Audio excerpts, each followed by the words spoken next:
ஆண்டவராக இயேசு கிறிஸ்துவின் இதான நாமத்துக்கு ஸ்தோத்திரம் உண்டாவதாக. அன்பான இயேசு கிறிஸ்துவின் நாமத்தினால ஜோஷுவா ரிவைவல் இன்டர்நேஷனல் மினிஸ்ட்ரி சார்பாக இந்த 10ஆம் மாதம் முதல் வாரம் ஞாயிற்றுக்கிழமை ஆராதனைக்கு வந்திருக்க உங்கள் அனைவரை வாழ்த்து வரவேற்கிறேன். இதை பார்க்கிற கேட்கிற உங்க அனைவரை வாழ்த்துகிறேன். கர்த்தர் நல்லவர், அவருடைய கிருபை என்றும் உள்ளது. இன்றைக்கும் கர்த்தர் வேத பகுதியை பகிர்ந்து கொள்ளும்படியாக தியானத்துக்கு எடுத்துக் கொள்ளப்பட்ட பகுதி தலைப்பு என்னவென்றால், கர்த்தர் சமூகத்திலே நாங்கள் எங்களை தாழ்த்தி இதை கேட்போம்.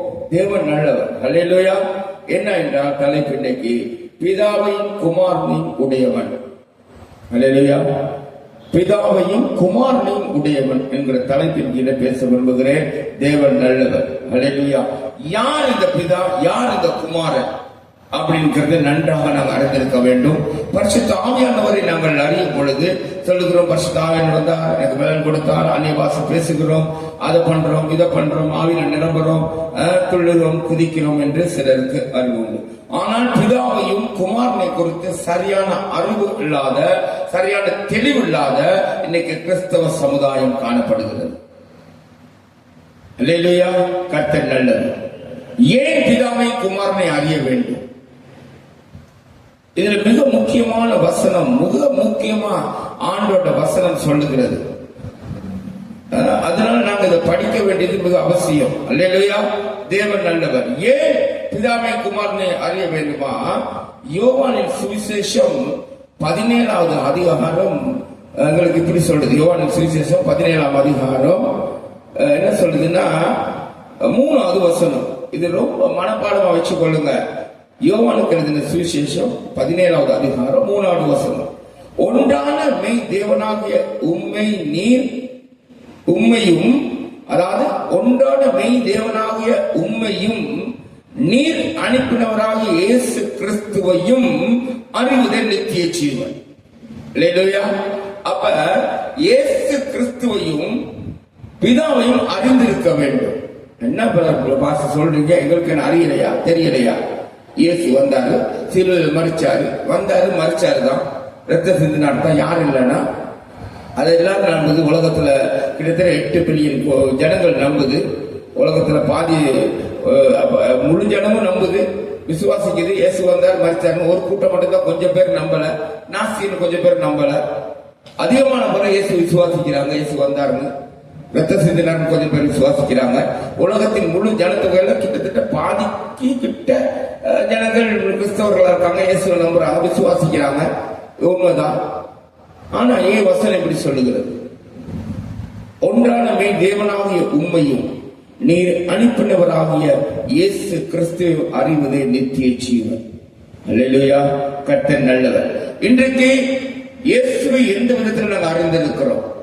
இயேசு அறிந்த விதத்திலே, இயேசு அனுப்பின பிதாவை எந்த விதத்தில் நாங்கள் அறிந்திருக்கிறோம்? நாங்கள் எந்த விதத்தில் அவரை கனப்படுத்துகிறோம்?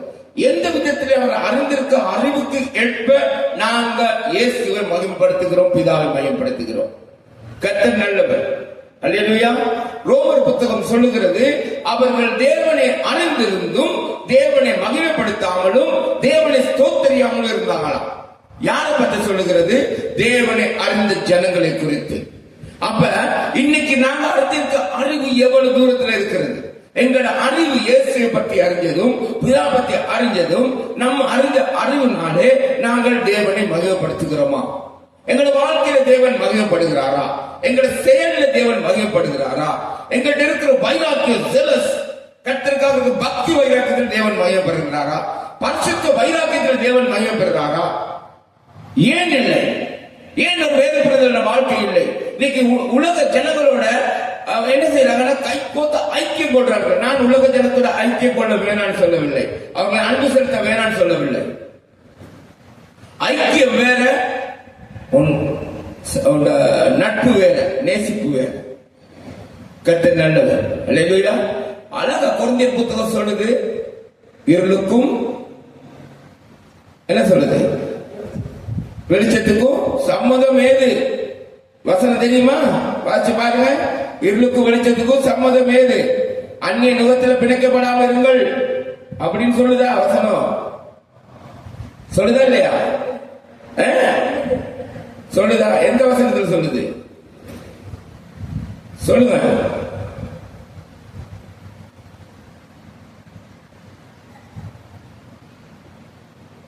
தெரியாதா? எந்த புத்தகத்தில் சொல்லாத தெரியாதா?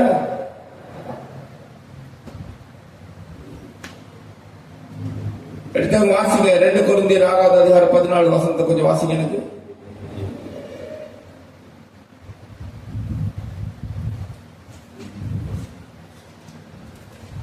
எடுத்தவங்க வாசிங்க. எனக்கு இல்ல நான் வாசிக்கவா? நானே வாசிச்சேன்.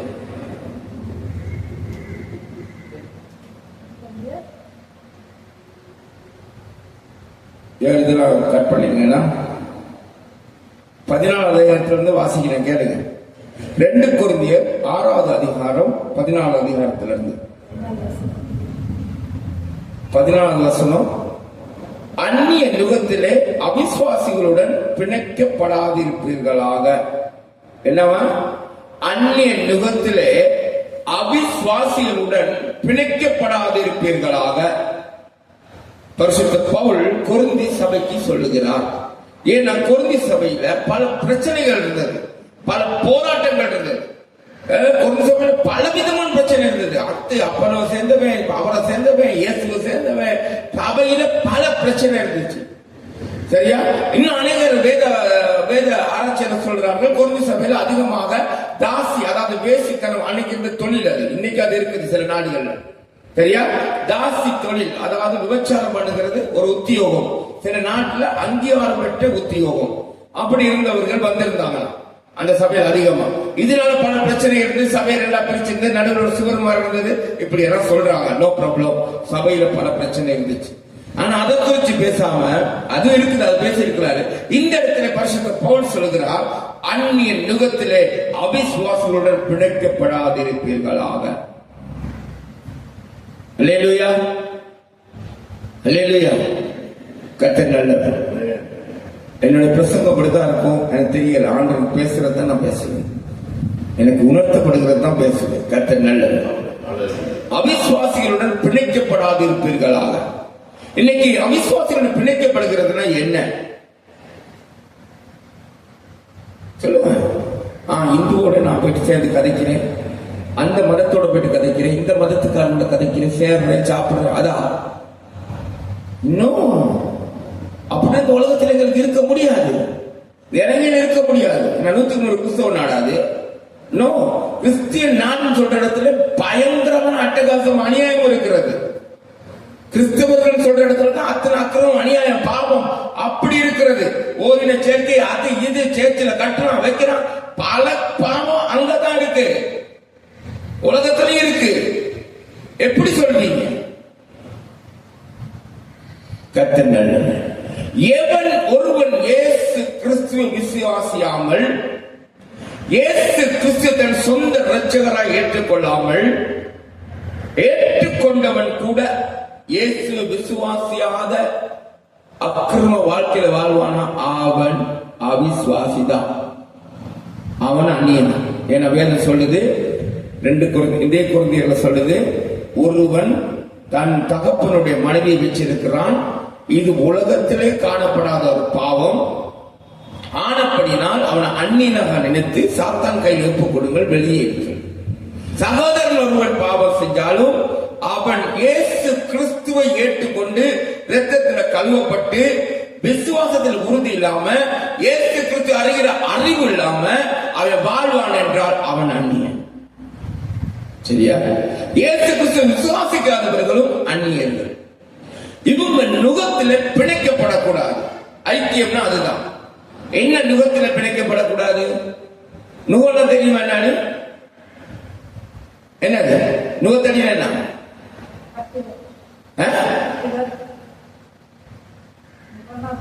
நுகம்னா கட்டு, கட்டு, பாரம். உங்களுக்கு மீனிங் மட்டும் தான் தெரியும். உலகத்துல எதுக்கு இந்த பைபிள், இதனால தான் பைபிள்ல வெளிப்பாடு தெரிய மாட்டேங்குது, அர்த்தம் தெரிய மாட்டேங்குது, கிறிஸ்தவன வாழ மாட்டேங்கிறான். நுகம் என்றால் மாடு 2 கட்டி போடுவாங்களே, 7 சொல்லுவாங்களே, வியகஹான் சொல்றது, அதுக்கு தான் நுகம் சொல்றது. எதுக்கு? கலப்பா இப்படி இருக்கிறது, மண்ணை தோன்றது, மண்ணை தோன்றது. நுகம் என்கிறது கழுத்துல கட்டி போட்டு இருக்கிறது. மாடோட கழுத்துல இப்படி ரெண்டு குறுக்கு ஒரு கட்டை போட்டு இருக்கும் பாத்தீங்களா? கண்டிருக்கீங்க? ரெண்டு மாடு போட்டு விழுகிறது கண்டில்லையா? ஒருத்தர் தம்பி கண்டில்லையா? கண்டிருக்கீங்க? கையில எவ்வளவு மொபைல் வச்சிருக்கீங்க, போன் வச்சிருக்கீங்க, என்னெல்லாம் பாவிக்கிறீங்க? ஏதாவது ஒண்ணு இந்த சார் இந்த சோறு சாப்பிட்டோமே, இன்னைக்குதான் மெஷினரி எல்லாம் வந்திருக்கு.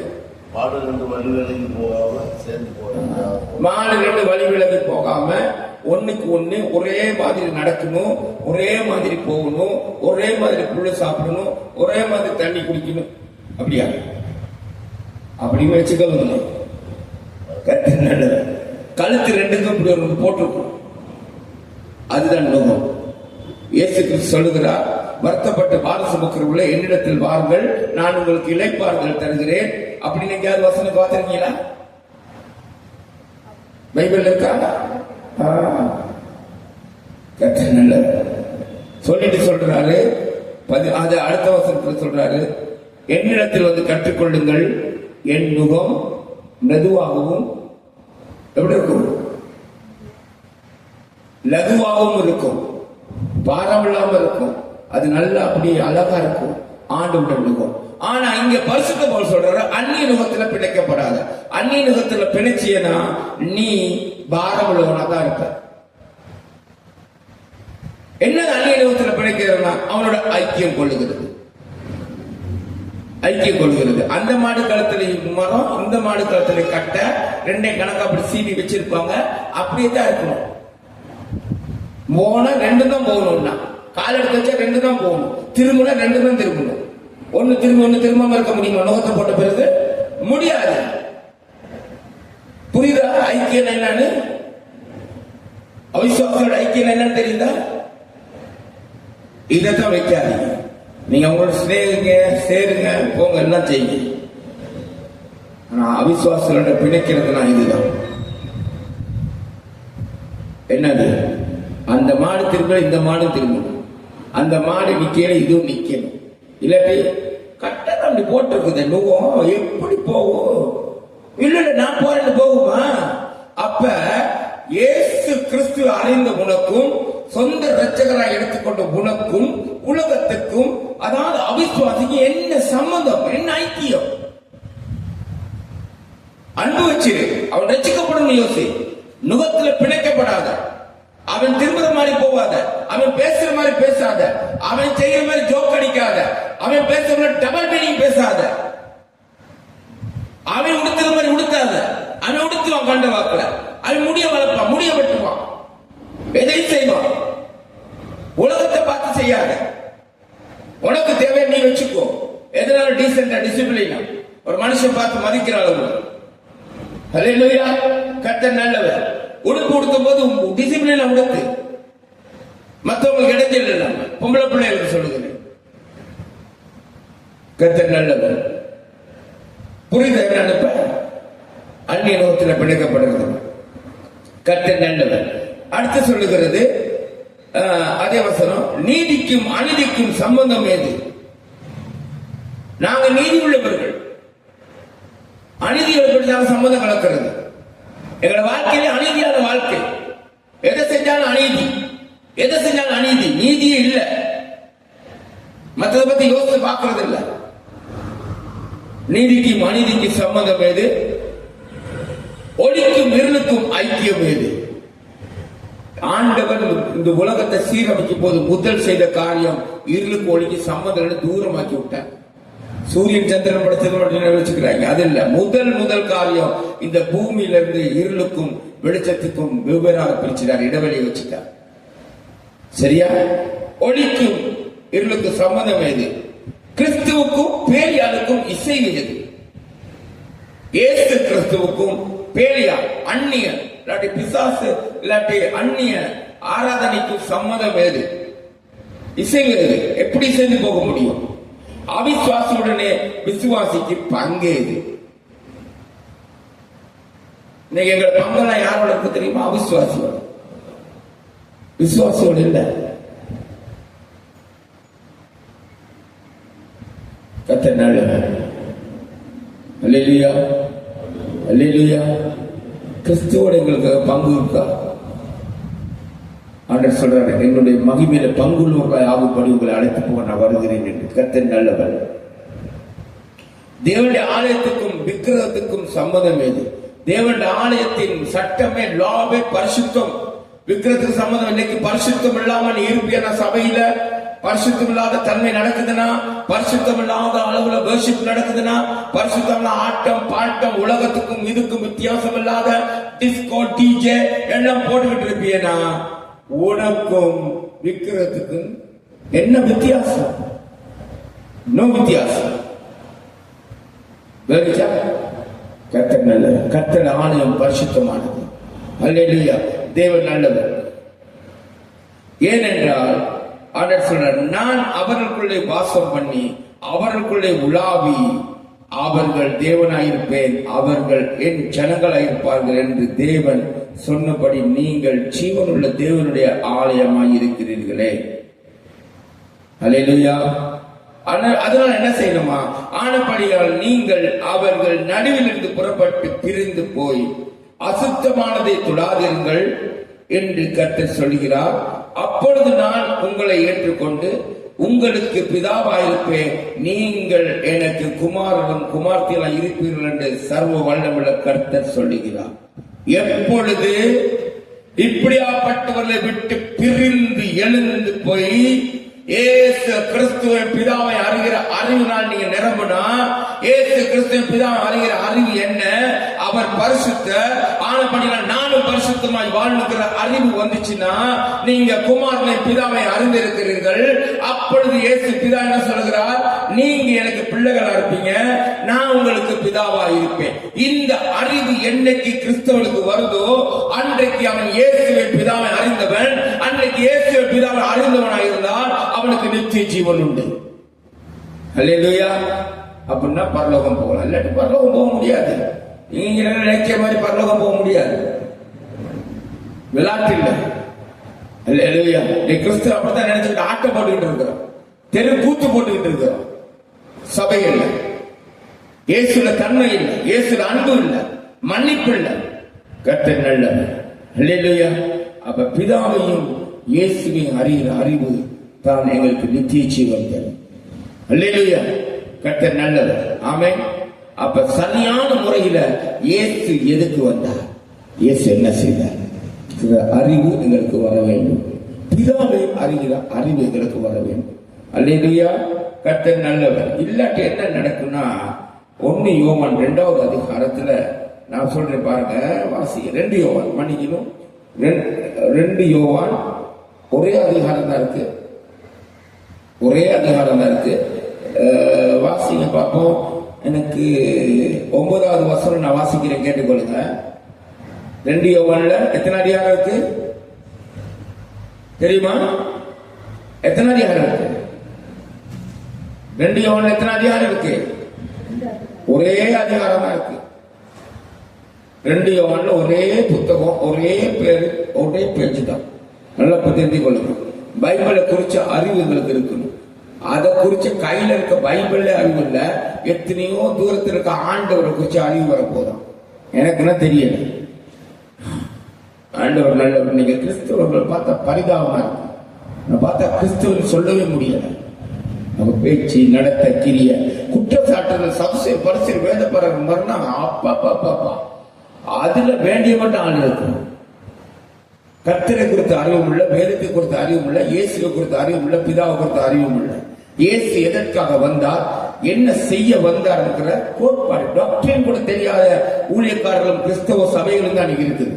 டாக்டரின் கூட தெரியாது. சரியா சரியா வசனம் என்ன சொல்லுதுன்னா, 2 யோவான் ஒரு அதிகாரம் தான் இருக்குது, 9வது வசனம் என்ன சொல்லுதுன்னா, கிறிஸ்துவின் உபதேசத்தில் நிலைத்திராமல் மீறி நடக்கிற எவனும் தேவனை உடையவன் அல்ல. என்னது? கிறிஸ்துவின் உபதேசத்துல ஒரு நிலத்தில்லாம நீரி நடந்தானா அவன் யாரா?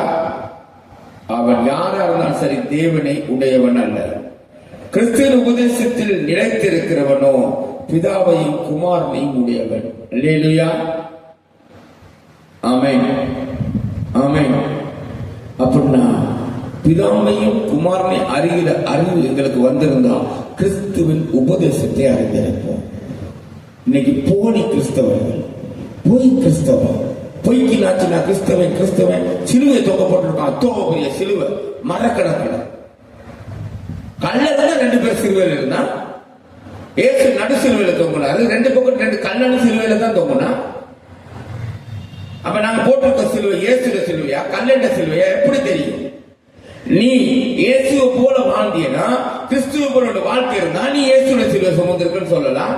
நீ பார்த்தா பயங்கர கல்லனும் திருடனும் பொய்க்காரனும் மாயமாரனும் விபச்சாரக்காரனும் ஏமாற்றுக்காரனும் நடிக்கிறவன் வாயை திறந்த பொய்யும். அப்ப நீ போட்டிருக்க சிலுவை யாரு? 2 பேர்த்துல எந்த கல்லண்ட சிலுவைன்னு தெரியல. ஒரு கல்வனும் பாரதேசிக்கு போயிட்டான், அவன் சிலுவை போட்டுருந்தா கூட பரவாயில்ல சொல்லலாம்.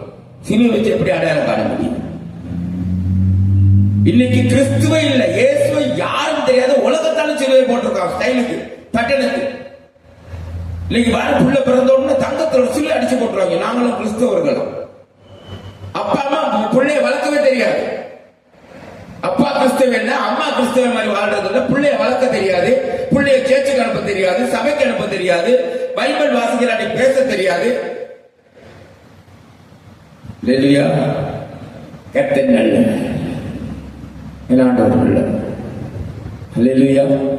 நான் சொல்றேன். ஆனா அப்பா அம்மா சொல்லி கொடுத்தும் பிள்ளைகள் பைபிள் வாசிக்காம ஜெயிப்பாங்க வைப்பாங்கன்னா எங்கட கணக்கு இல்லை, பெற்றோட கணக்கு இல்லை.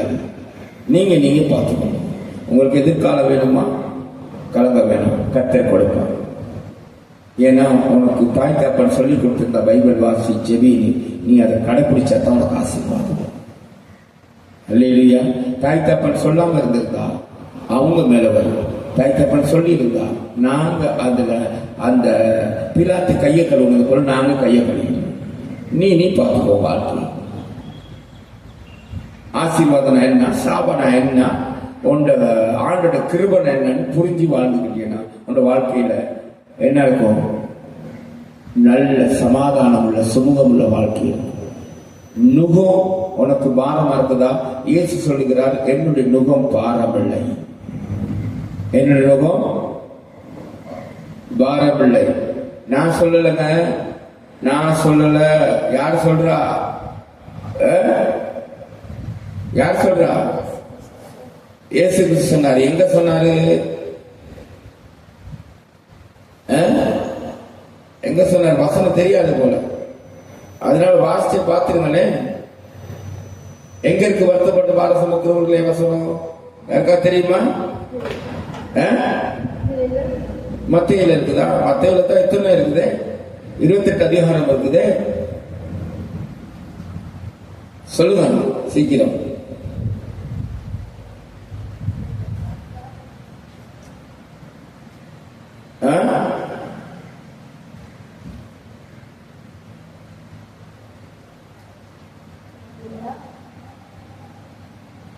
எப்படி?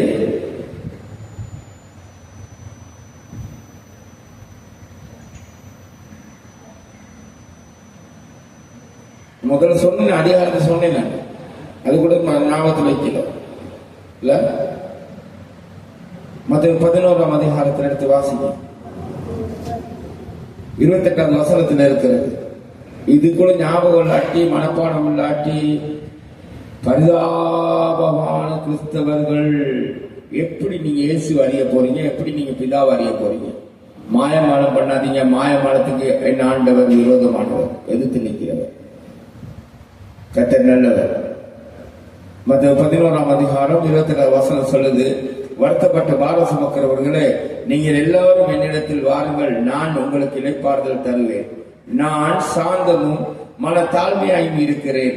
என் நுகத்தை உங்கள் மேல் ஏற்றுக்கொண்டு என்னிடத்தில் கற்றுக்கொள்ளுங்கள், அப்பொழுது உங்கள் ஆத்மாக்களுக்கு இளைப்பாறுதல் கிடைக்கும். என் நுகம் மெதுவாகவும் என் சுமை லகுவாகவும் இருக்கிறது என்றார். கர்த்தர் நல்லவர். என்ன சொன்னாரு? என் நுகம் மெதுவாகவும் லகுவாகவும் இருக்கும். இதுதான் இன்னைக்கு கிறிஸ்தவனுக்கு கஷ்டமா இருக்குது. எப்படி முடியல? நான் வேலை செய்யற இடத்துல முழுக்க நான் ஒருத்தர் தான் கிறிஸ்தவன். முடியல. என்னத்தான் அவன் பக்கத்துல போயிட்டு உட்கார்ந்து அவன் சேர்ந்து கதைக்கணும். கதைங்க, நல்லா கதைங்க, நல்ல படத்தை கதைங்க. அவன் தூசணம் காட்சி டபுள் மீனிங் காட்சா சிரிக்காதீங்க.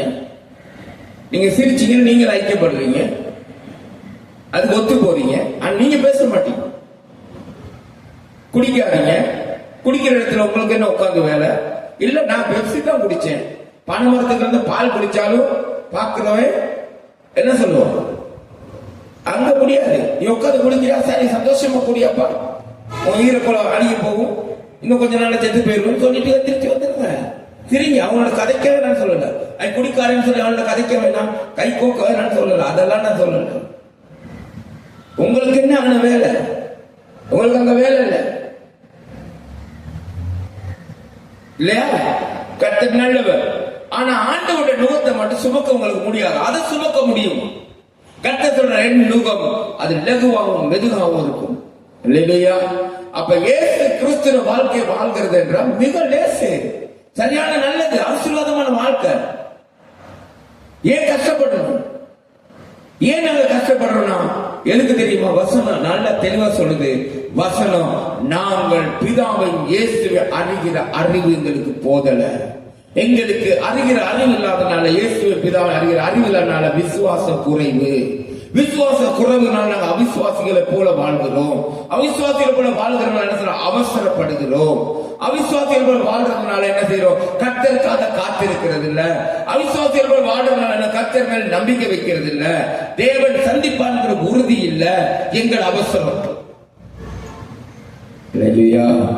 அவசரப்பட வேண்டியதுக்கு அவசரப்படும் இல்லையா? கர்த்தரை தேடுறதுக்கு அவசரம் இல்ல. கர்த்தரை பாதத்துக்கு வரதுக்கு அவசரம் இல்லை. அதுக்கான அவசரமே இல்லை.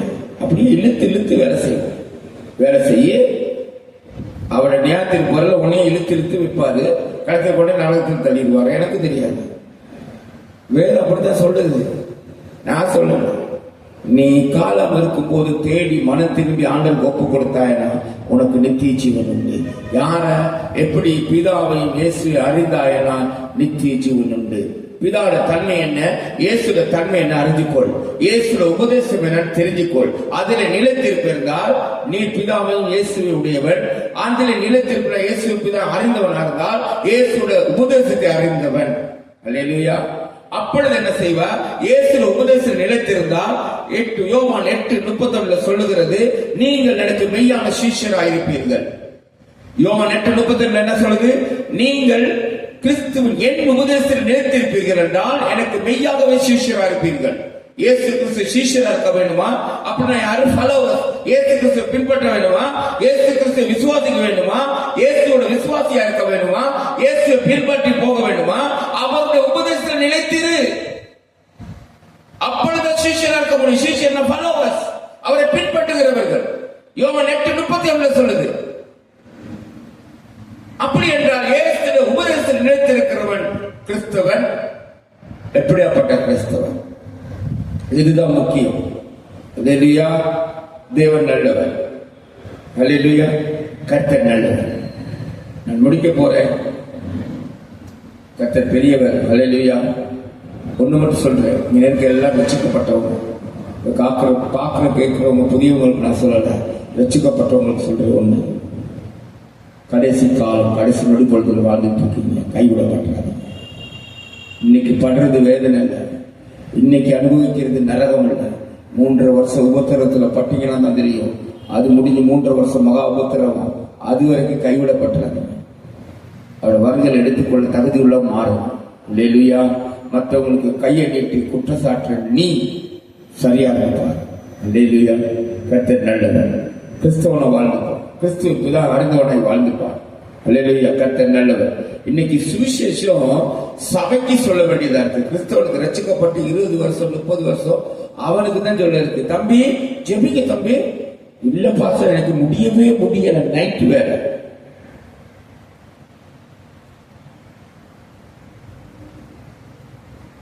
முழுக்க முழுக்க நைட் வேலை செய்யாம இருந்தும் ஜெபிக்கல, பைபிள் வாசிக்கல. நைட் வேலை செஞ்சுட்டு எப்படி பண்ண போறீங்களா? எனக்கு இல்ல பிரதர் பாஸ்டர், எனக்கு நைட் வேலை, வேத வாசிக்கவே முடியாது. செய்ய. யார் வேணானா நல்லது செஞ்சு கடைசியில் என்னத்தை கண்டோம் அதுதானே முக்கியம். நான் செய்யவில்லை சொல்லலையே, செய்ய. செஞ்சத்தானே சல்லி சம்பளம், செய்யாட்டி கிடைக்காது. அது உங்க மேல உள்ள கடமை. அப்ப வேத வாசிக்கிறது, பைபிள் வாசிக்கிறது, ஆண்டவரை ஜெபிக்கிறது, அது என்னது? அது என்னத்தான் பரவாயில்ல, ஆண்டவர் பார்த்துக் கொள்வார். எனக்கு ஆண்டவர் இலவசமா கொடுக்கிறவர் தானே. இதனால இன்னைக்கு கிறிஸ்தவனுக்கு தான் சுவிசேஷம் சொல்ல வேண்டியதாக. காஸ்பல் யாருக்கு தெரியுமா? கிறிஸ்துவ சுவிசேஷம். சுவிசேஷம் வந்து இயேசு கிறிஸ்து ஏற்றுக்கொள்ளாதவர்களுக்கு தான் சுவிசேஷம். யாரு? காணாம போனவர்களுக்கு தான் சுவிசேஷம். லாஸ்ட் ஆண்டவருக்கு வழி விலகி போனவங்க, தெரியாம போனவங்க, விழுந்து போனவங்களுக்கு தான் சுவிசேஷம். உபதேசம் யாருக்கு தெரியுமா? டாக்டர் ரட்சிக்கப்பட்ட உங்களுக்கு எனக்கும், இயேசு ஏற்றுக்கொண்ட உங்களுக்கு எனக்கும். இங்கே தான் இன்னைக்கு சபையில சரியான நடத்துதல் இல்லாதனால பாஸ்டருக்கு தெரியாத ஜனங்களை நடத்த வழி தவறி விடுகிறார்கள். சுவிசேஷம் இயேசு ஏற்றுக்கொள்ளாத லாஸ்ட், அதாவது காணா போனவருக்கு போக வேண்டும். உபதேசம் ரட்சிக்கப்பட்ட வர வேண்டும். உபதேசம் இல்லாதனால இன்னைக்கு கிறிஸ்தவர்கள் விதாமையும் இயேசு அறியாதவர்களா இருக்கிறாங்க. பெரும்பாலும் கிறிஸ்தவர்கள் நித்திய ஜீவன் அடைய முடியாத வாழ்க்கையை வாழ்ந்துகிட்டு இருக்காங்க. கர்த்தர் நல்லவர். அல்லேலூயா. தேவன் நல்லவர். இயேசு கிறிஸ்துவின் உபதேசத்தில் நிலைத்திருப்பீர்கள் என்றால் நீங்க மெய்யான சிஷ்யரா இருப்பீங்கன்னு சொன்னேன்ல. அவருடைய உபதேசம் நிலைத்திருந்தா பிதாமை குமாரனுடைய 1 யோவான் 9 வாசிச்சீங்கல்ல, சரியா? அப்ப இயேசு கிறிஸ்து உபதேசம் என்ன தெரியுமா? அவருடைய உபதேசம் முதலாவது மன்னிப்பு. அல்லேலூயா. அவருடைய உபதேசத்துல 7 காரியம் இருக்குது வேதத்துல. அந்த 7 காரியத்தை நாங்க வேத பாடத்துல தான் படிக்கிறோம். முதலாவது மன்னிப்பு, சரியா? ரெண்டாவது ஜஸ்டிபிகேஷன். ஜஸ்டிபிகேஷன்னா என்ன? நியாயம் தீர்ப்புல நியாயம், சரியா? அப்புறம் reconciliation, redemption, sanctification, newness of life and adoption. அல்லேலூயா. கர்த்தர் இதுதான் இயேசு கிறிஸ்து உபதேசம். இதை ஒவ்வொன்றி நாங்க தெரிஞ்சிருந்தா நல்ல ஒரு கிறிஸ்தவனாய் வாழ முடியும். அல்லேலூயா. இதுல முதல் வந்து மன்னிப்பு. நாங்க எப்படி மன்னிச்சிருக்கோம் ஒருத்தர். இன்னைக்கு தான் லேட்டஸ்டா சாரி எடுத்து சாரி, உனக்கு சொல்லி தான் வரும். நான் சொல்றேன், நம்ம சபையில இங்க எனக்கு தெரியாது, நாங்க உபதேசிக்கிற இந்த ஊழியர் இந்த சபைக்கு வந்தா நீ பொய்க்கு மாயமலம் பண்ணிட்டு சொறி சொன்னீங்கன்னா அவன் முழுக்க உடம்பு முழுக்க சொறி இருக்கும்.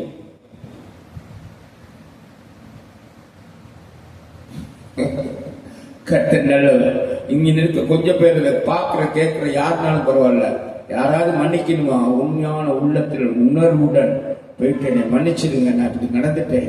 எப்படி தெரியுமா மன்னிப்பு? என்ன தெரியுமா சொல்லி கேட்கறதுன்னா? யாருக்கா தெரியுமா? பாக்குற கேட்கறதுக்கு உட்கார்ந்துருக்க யாராவது சொல்லுங்களேன் பார்ப்போம். மன்னிப்பு. இயேசு உபதேசத்துல மெயின் முதல் உபதேசமே மன்னிப்பு. சிலுவையில் அதான் உபதேசிச்சார் முதல். இன்னும் பல உபதேசங்கள் இருக்கிறது. மன்னிப்பு எப்படி தெரியுமா? ஐ எம் சாரி, ஐயா நான் சாரி, நான் அப்படி செஞ்சுட்டேன், சாரி ஐயா மன்னிச்சு கொள்ளுங்க. போய் மாயமாக பண்ணிட்டு தெரியுது கள்ள கிறிஸ்தவர்கள், திருட்டு பயல்கள், திருட்டு கழுதுகள்னு பேசுவீங்க. எனக்கு தெரியாது, நான் உண்மையை தான் சொல்றேன். போய் அப்படி சொல்லிவிட்டு அங்க போட்டு உள்ளுக்கு பொங்கும், வெளியே வெள்ளையா இருக்கும். வெள்ளை உடுத்திட்டு போது பாருங்க நிறைய சேர்ச்சிக்கு ஆண்டு ஆண்டவர். கர்த்தர் நல்லவர். அவங்க சேர்ச்சுக்கு வெள்ளை உடுத்திட்டு வரணும், நகை போடக்கூடாது, எல்லாம் போடக்கூடாது. ஆனா நீ மத்தவன்ட்ட கதைக்க கூடாது. மத்த சேர்ச்சுக்கு போனா 6 மாசம் கம்யூனியன் நிப்பாட்டு. அப்படி சபை இருக்குது. இவன் சபைக்கு இவன் பரலோகம் போவானா?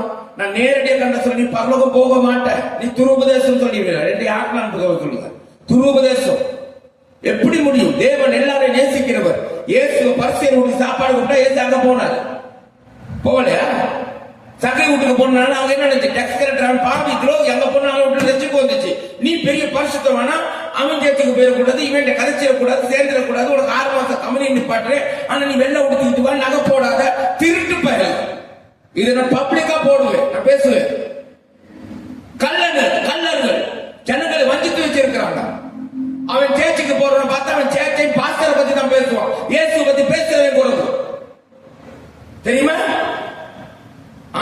பத்தி பேசு, இயேசுவை பத்தி குறிச்சிருக்காத.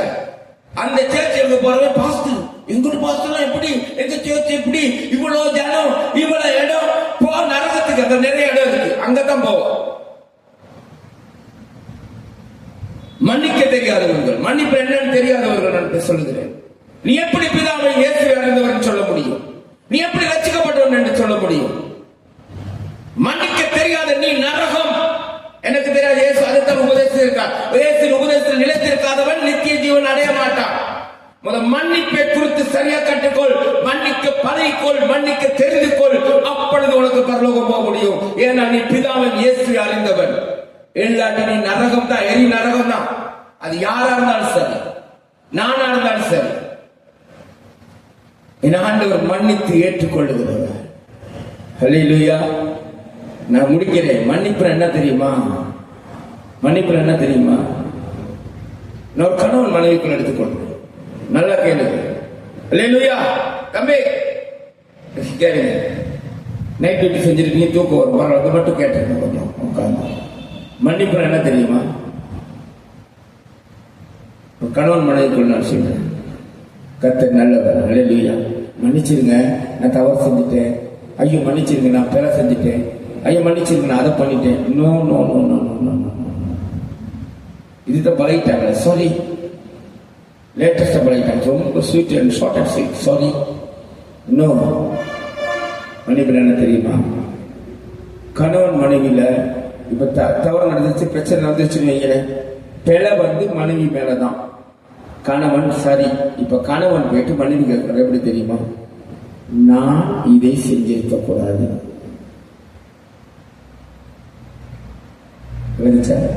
நான் இப்படி பேசியிருக்க கூடாது. யாரு? மன்னிப்பு கேட்கிறாரு. நான் இப்படி உங்களை பத்தி நினைச்சிருக்க கூடாது, நான் இப்படி உங்களை சொல்லி இருக்க கூடாது அப்படின்னு இப்ப யாரு சொல்றா தெரியுமா? பிழை செய்யாத ஆள் சொல்லுது. கணவன் பிழை செய்யல, மனைவி இடத்துல போயிட்டு சொல்றான். இதுதான் ரியல் மன்னிப்பு. ஏன்னா இயேசு என்ன செஞ்சார் சிலுவையில? அவர் பாவம் செஞ்சுட்டா சிலுவையில மறிச்சாரு? சொல்லுங்க. சொல்லிட்டு என்ன செஞ்சாரு? இவர்கள் அறியாம செய்யறாங்க, ஆண்டவரை மன்னிச்சிருங்க ஆண்டவர். அவர் பாவம் செய்யாதவர், அவர் தண்டனை அனுபவிச்சாரு. அப்ப அந்த இயேசு நீ அறிஞ்சிருக்கிறியான்னா, நீ நித்திய ஜீவன் அடைய வேண்டும் என்றால், அந்த பிதாவை குமாரனை உடையவன் என்றால், உன் மன்னிப்பு எப்படி இருக்கணும்? நான் சரி, நீ தான் பேர, நீ மன்னிப்பு கேட்கணும்னு சொல்ல முடியுமா? நோ.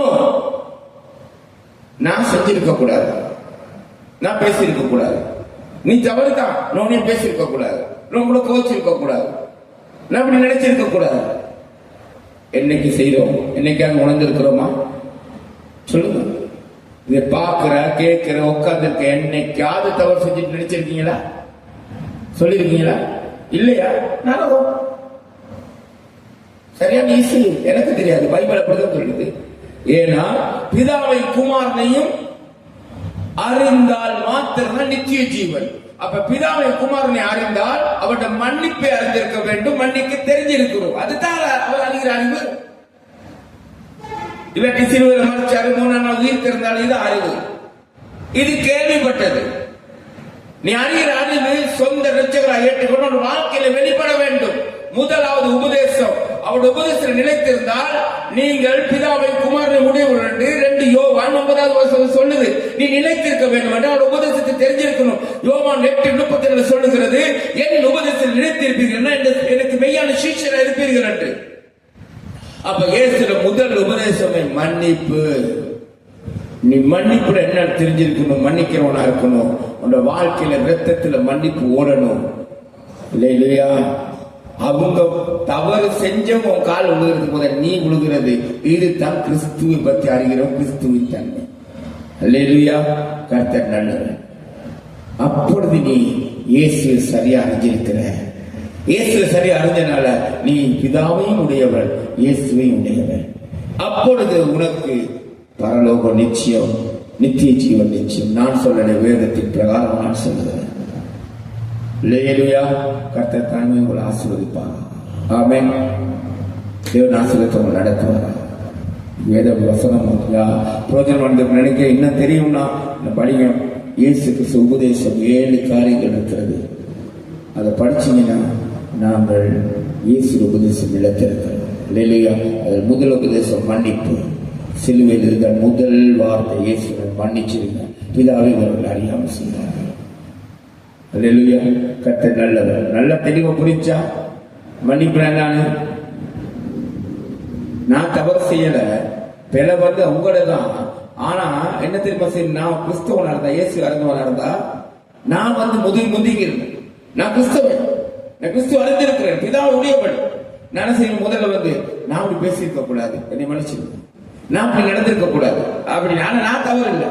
அப்பொழுது தவறு செஞ்சவன் உள்ளத்துல அப்படி குத்து கொட்டையும், அப்பதான் அவன் மனம் திரும்பும். இல்லையா? இன்னைக்கு எந்த பாஸ்டர் இந்த தன்மை இருக்கு, எந்த அப்பா கிட்ட இந்த தன்மை இருக்கு, எந்த கணவன் இந்த தன்மை இருக்கு, எந்த மனைவி இந்த தன்மை இருக்கு, எந்த பிள்ளைகிட்ட இந்த தன்மை இருக்குது, எந்த கிறிஸ்தவன் இந்த தன்மை இருக்குது, எந்த விசுவாசி இந்த தன்மை இருக்குது. அப்ப நீ எப்படி சொல்ல முடியும் கிறிஸ்தவன் என்று? நீ எப்படி நித்திய ஜீவன் அடைய முடியும்? முடியவே முடியாது. கர்த்தர் நல்லவர். அல்லேலூயா. கர்த்தர் ஆசீர்வாதம் எழுந்திருப்போம். ஜெயிச்சு முடியும். Thank you Jesus. இந்த சமூகத்தில் எங்களை ஒப்புக் கொடுக்கிறோம். ஆண்டவரே, கர்த்தர் நீங்க பேசின வார்த்தைக்காக நன்றி, வசனங்களுக்காக நன்றி, இடைப்பட்டபடியால் நன்றி. கர்த்தர் ஒவ்வொரு நாளும் புதிய புதிய காரியத்தைகள் கற்றுத் தருகிறீர்கள், அதுக்காக நன்றி. வாழ்க்கையை சமர்ப்பிக்கிறோம், ஒப்புக் கொடுக்கிறோம். ஒழுங்குபடுத்துங்க, சரிப்படுத்துங்க, நல்ல நிலமாய் மாற்றுங்க. ஆண்டவரே, விதைக்கப்படுற விதைகள் அது மறைத்து வளர்ந்து மரங்களாய் செடிகளாய் பூத்து ஆண்டவரே அனைவருக்கு கனி கொடுக்கிற வாழ்க்கையை மாற்றுங்க. சமூகத்தில் ஒப்பு கொடுக்கிறோம். ஆண்டவரே, நீரே ஆசீர்வதிங்க. இயேசுவின் நாமத்தினால் ஜெபிக்கிறேன் நல்ல பிதாவே.